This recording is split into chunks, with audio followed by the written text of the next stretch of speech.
septembre cantis mortalibus sagitur. Cave, et ne oblivis caris ad subscribendum, activandum campanulum, atque ad placendum.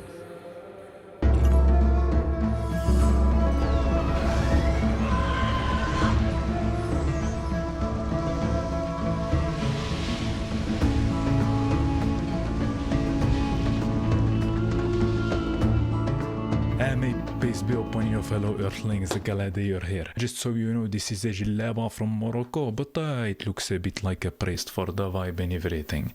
Anyway, so sinning. We've all heard of it, right? Over history, the 7 deadly sins were identified as the capital or cardinal sins, considered the worst in Christianity. Could you name them? And do you know their history? If not, no worries, stay tuned, and at the end of this journey you will know a lot more. Chapter 1. The human experience. So in order to make it a bit more fun, I have asked a few people in real life what they think society is tending towards more without telling them that we're talking about the 7 deadly sins. Let me know in the comments what you've answered for yourself. For brevity's sake, in this video I will only put the short and concise answers, but I will be uploading the full talks within the next weeks, inshallah. Subscribe to not miss it and tune in. It was really amazing talks. Thanks again for everybody who has participated, and let's look into the short answers. We're from a small town. Generally, I think they're pretty generous. But when we go to the bigger cities, I think it's a bit the opposite. There's a definite increase in materialism. I think on the surface, more materialistic, but when you dig deeper, people are generous. I think most people that I've met are quite generous. Unfortunately, materialistic, I would say. I would say generous. Definitely materialistic. There's a tendency for people being more materialistic, but then there's very generous people, I would say. Materialistic. Materialistisch. Materialismus, ja, seit dem Corona hast du ja gesehen, gell, wie das auf sich bezogen ist, auf einmal. I think we can't stop compare ourselves because it's also subconscious. Yeah, definitely. Yeah. Definitely. Schon eher mit anderen vergleichen. They compare themselves to others, for sure. Sie die sich vergleichen. I think most people compare themselves all the time. I don't think there's a world where comparison doesn't exist. I think they compare themselves a lot. Yeah, I would say so as well. So you can never generalize. People usually compare to others what they have, but I think it's unrealistic to say that you don't compare yourself to anything. What I see on social media, there tends to be a bit of arrogance. Yeah. I hear people quite narcissistic now, all about themselves and 50-50. Und mir denkt schon der Grossteil der Gesellschaft. Ein gewisser Anstand, wenn man dem so sagen. Difficult. Really difficult, I would say. Today more arrogant. Eher hochnäsig. People carry both aspects in their personality. I really can't generalize it. I would say humbleness. Arrogance, yeah. well, usually arrogance is more visible as well. I think quick to anger. Quick to anger. Wenn du im Verkehr anschaust, das ist es extrem. Quick to anger. Sie regen sich schnell auf. Quick to anger. Yeah, probably quick to anger. A lot of people are not, well-centered. More quick to anger. I would like to think ambitious. Yeah. Aber es ist immer, beide sind im Extremen. Eine Luxusgesellschaft ist immer meistens zum Verfaulen. Nah, lazy. More ambitious. Technisch schon produktiv. I'm more lazy. I would say I'm more lazy, but I don't know about people. Nobody's ever always productive or always lazy. Oh, excessive. Definitely getting excessive. Yeah. Voll im Extremen. Excessive. I also think that. Excessive. Excessive. All tend Yeah. to be excessive. Yeah. More and more excessive. Desire. Yeah, we just got lucky. Dating app. Yeah. A lot of the time it can be just Yeah. lust, really. Wenn ich mit den Jungen rede, in meinem Beruf, ist da irgendwie so Seiten, weißt, wo du einander kannst Connections herstellen kannst. Ja. Nur auf Lust bezogen, gefällt mir nicht, willst du Sex, willst du nicht Sex. Aber im Grund der Dinge suchen nachher gleich alle Menschen die Liebe. With Lust. I would go for desire because Maybe sometimes the desire leads to love. Oh, wow. I would say out of genuine love. I would say out of desire. I'd like to think it's love. Yeah, let's sing is love, But of course there's a component of desire. So as you see, in the general opinion, it seems to be tending a bit more towards the sins, into which we will be having a look right now. So people were able to see the connection even though they didn't know it is part of the 7 deadly sins. pride, greed, anger, envy, lust, gluttony, and laziness. But don't take the term deadly quite so literal. These are not faults committed in a single instant. It is an approach to life which will lead you to sin and eventually cause your own soul to die off, even if your body seems quite alive. Chapter 2: Origins. The idea of the 7 deadly sins has a pretty long history, all the way back to early Christianity, but it does not stem from the Bible, or you would at least not find the list itself in the scriptures. In the 4th century, it originally started with a monk named Evagrius Ponticus, a hermit who lived a solitary life in the Egyptian desert. He realized that some thoughts could cause people to make terrible decisions, so he prepared a list of 8 evil thoughts: gluttony, lust, greed, sadness, pride, vainglory, anger, and sloth, were his conclusions of temptations that could lead to a bad life and perhaps even afterlife. Did you notice which ones were different? Indeed, vainglory is one term that we haven't heard before. It is similar to pride, meaning that one is really convinced and wants to show off his own capability, even if he is actually good. The difference is that pride is mostly oriented inward, stemming from a belief of one's own superiority or worthiness, whereas vainglory is outwardly directed and involves a strong desire for admiration and approval from others. Both are pretty evil traits, even if they have nothing to do with one's capability. One can really be actually good at what they do and still suffer from vainglory. But that said, even if they are awful, in my eyes they are still better than delusional arrogance, which implies a similar concept with the person not even being competent. The second difference in the list is sadness, which might seem strange at first, because being sad here and then is simply natural. But Ponticus' concept of sadness, or dejection, is primarily a spiritual and psychological state. It's not merely a fleeting emotion, but a persistent negative mindset that can hinder spiritual growth. It could be understood as pessimism, perhaps, involving constant despair, hopelessness, negative thinking patterns, and a lack of motivation to get out of it. I think being sad is okay and healthy, but there has to be an identifiable reason, and it has to be temporary. If there is one reason after the other, it can be that one is genuinely unlucky, but then I strongly advise to switch the spotlight onto something you can be happy about, because even if some of us are luckier than others, I truly think the life of every person has some good and bad in it, and to some extent you can influence your emotional state by deciding on what you choose to put your focus on. The more you focus on the good and are grateful for things, the more somehow things become better. This is just my personal experience. We can get into it in another video, inshallah. So, fast forward from Ponticus almost 200 years, and Pope Gregory I appears. He improves Evagrius' list, combining some and adding others to produce the 7 deadly sins we now recognize. Gregory's purpose was straightforward: help the people focus on these fundamental sins, which were viewed as the root cause for many other issues. The idea was that if you could keep these 7 under control, you'd be less likely to take part in other draining activities. During the Middle Ages, the Italian author Dante Alighieri promoted these 7 sins. Perhaps Dante will deserve his own episode, with his art depicting palpable images of the realms of bliss versus suffering. Let me know in the comments if you would be interested in that. But what's important for now is that in his classic poem, Divine Comedy, especially in the Purgatorio and Inferno sections, Dante tells a journey through hell in which sinners are punished based on the severity of their wrongdoings. Although Dante's idea of hell does not fully match with the 7 deadly sins, as it consists of 9 circles, his depiction of the purgatory was definitely inspired by the concept, and his vivid descriptions contributed to their popularity. Eventually, people began to associate each sin with a specific demon. Peter Binsfeld, the 16th century German bishop, would be a key figure in making the overall concept more colorful and intense. I want to precise that as a Muslim, I don't condone these human-made mythologies in any way, just so we're clear here. But it's still interesting, so let's have a quick look.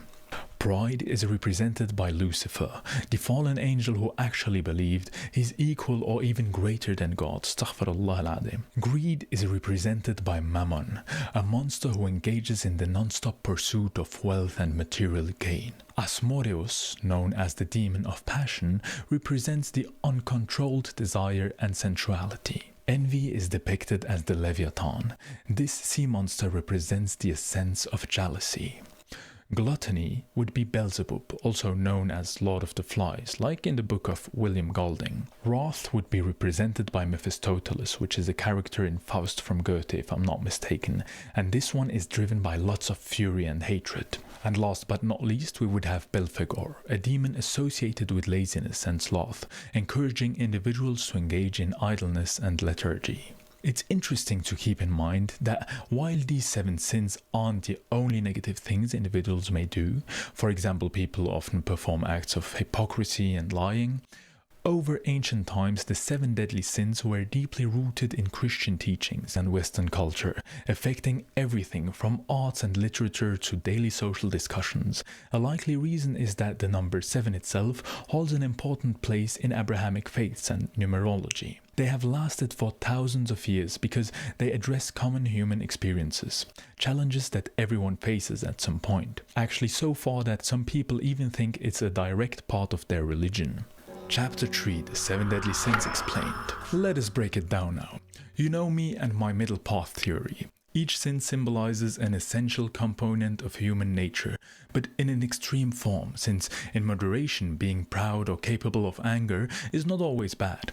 However, when it drifts into the uncontrollable, it may cause havoc, both personally and socially. Pride is often perceived as the original sin. It's more than just being content with yourself. It is a sense of entitlement that we place above everything, morality included. This exaggerated conception of oneself can lead to conflicts and lack of concern for others when their worth and rights are deliberately disregarded, as we perceive ourselves as better. Apart from the damage it causes to others, it leads one to being despised and lonely. Greed. Today's world is driven by materialism, the non-stop desire for more, whether it is in terms of experiences, power, or possessions. It is not an individual particularity, rather, it indicates a broader social matter. This tireless search breeds inequality and environmental degradation, since ethical considerations are usually sidelined by material acquisition. But the trap lies in the fact that the more we get, the more we need, and the harder it becomes to live without a certain standard. Wrath.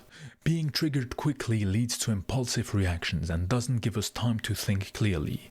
Anger can spiral out of control, leading to violence and long-standing bitterness.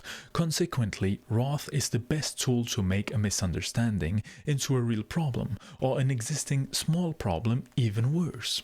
Envy. Due to the advent of social media platforms such as Instagram, we are constantly confronted with posts selectively communicating other people's achievements and lifestyles, which leads some individuals to be dissatisfied with themselves, feeling less worthy than others. Such comparisons mostly breed resentment, dissolving happiness slowly but steadily into nothingness. Social media can also be connected to vainglory, as the constant demand for validation has resulted in an increase of self-importance, weakening genuine bonds and creating a growing distance from reality. People can become so preoccupied with projecting an idealized image that they lose sight of their genuine self and honest interactions with others. But as long as we stay moderate, sharing experiences can also be beautiful, of course. Lust is commonly connected with physical desire. It is often a replacement for lacking love. People will engage in lustful intercourse to the point that they lose the ability to be satisfied by it and need to top the experience more and more. If we think about it, sexual relationships is how a new life is created, and is a sacred ritual, if you want to put it in that way, which can also allow for an intimate, deep connection between a couple. If we reduce it to simple pleasure being accessible whenever the impulse kicks in and with whomever we find attractive, its representation in our minds can lose its value and lead to big societal problems. Seeking distraction instead of connection leads to emotional problems, since sharing this intimate attachment without guaranteeing for sincerity first leads people to be confused about their feelings towards a person and give individuals who already destroyed their own perception the opportunity to take advantage. In the end, this can lead to serious trust issues and the difficulty to settle down, thereby damaging a whole society. Gluttony is the excess of food or any type of consumerism. It can be connected to lust or greed, having similar impacts. Overconsuming leads to not appreciate what we have. It destroys the environment and our own health, making out of us spoiled adults, unfit to go through any hardship and unable to appreciate what we have, instantly needing more and more, never taking time to moderately be grateful. It's harming spiritually, physically, mentally, and socially. Sloth is a lack of enthusiasm and care, as well as an unwillingness to take action to develop oneself or contribute positively to society. This lack of action results in missed opportunities for personal and societal growth, creating a cycle of delay and neglect, known as procrastination. Avoiding any kind of responsibility makes us stagnate spiritually. But in life, there is actually no stagnation. If you don't progress, you regress. Chapter 5, the conclusion. So, where does all of this leave us? The 7 deadly sins are more than just old beliefs. They reflect a timeless danger for civilization, revealing the darkest aspects of ourselves and the world we have created. But they also provide a road forward. Understanding these sins and how they emerge in our lives and society allows us to begin to make changes, both small and large. Imagine a world in which pride is transformed into humility, greed into charity, rage into patience, envy into happiness, lust into true love, gluttony into moderation, and laziness into action. It's more than just a fantasy, it's a possibility. But it all begins with identifying these sins in ourselves and in our world, and making an intentional choice to do better. Not just a day or a week, but continuously, and whenever we make a mistake, turn back to the path we know to be the right one. I don't claim to be perfect, we're all humans, but I have genuinely worked a lot to get from one extreme to the middle path. I want to share with you a technique and a realization, perhaps you also have experienced it. Often the selfish choice seems like the smartest solution. It's easy to justify in the moment, but without exception in the long term, be it only shortly after, consciousness kicks in and it makes you realize that you should have acted righteously. You think you will, but next time it's exactly the same and it keeps on repeating. This can also be explained with our brain parts, but maybe in another video. Anyways, if you ever manage to do the right choice despite an impulse, you know how the opposite feels. The day after, you are somewhat proud and satisfied with your decision. The healthy kind of pride. Anyways, the devil, or whatever you want to call it, will lead you to do something by making it look so tempting. And once you do it, he will be the one to judge you, to break your will of even getting better, making you feel worthless. You always have 2 chances. First, not doing an evil selfish action, and if you fail at that one, you have the next choice. Instead of abandoning, get back up and do the best from that point on. You will see that the more you do the right choice, the more you will feel proud and capable. Step by step, never back down. You will always see shortly after that it was right, be it only to put back the cigarette you just took out and ideally even throwing the pack away, confronting that addiction, getting into the uncomfortable short battle. But it can also be comfortable because at the same time you suffer, you know that it is for a righteous purpose, which makes it into a rewarding feeling. And on the long term, you will reach the feeling of happiness instead of pleasure. So my technique is to, whenever I have an impulse, get out of the present and think of the day after, delay it for some minutes and do something else, change the situation, and after some time the impulse passes. I haven't yet reached the level where the impulses stop completely. They became less frequent, but they still exist. So I don't know if this level even exists before the next life. But certainly the level of being aware enough to identify an impulse and just change the channel exists, and without an exception you will feel good about yourself. Actually even way better than if you were to do whatever evil you intended to do. So perhaps try it out next time and you might see beyond this first small illusion. Once you know that you will always feel better when you don't act on the wrong impulses, it gets easier to dismiss them. By the way, another short technique, you know when a muscle is like cramping and you have to like pull it the other way in order for it to stop hurting? I think this works also, for example, with certain emotions. If you feel an instant of greed or envy, just try to focus and be grateful for whatever you have at that moment, and it will like put everything onto zero. The technique that I do when I'm not very happy at some points in my life, just remember that your life is somebody else's goal, and to get more into this picture, sit down, breathe, and imagine yourself being somewhere in a war country or somewhere else. Really imagine it. Imagine you're this person and put yourself into that role and really just make the wish as this person. Please, please, please, I want to be in a warless country, and whatever you have, imagine your situation and poof! Imagine the wish was granted, and then you will feel great. Sometimes I'm just happy that the water is running and that I can drink it with this technique. It's just a short hint. Anyways, that brings us to the end of our video. Thanks a lot if you've watched until here. It means a lot. If you've enjoyed the video, make sure to give a like and subscribe for my work. It does help. Share your general thoughts or whatever video you want to see next in the comments below, and tune in next Thursday to see the amazing interviews I've done with people in Switzerland about the 7 deadly sins. See you next week, inshallah.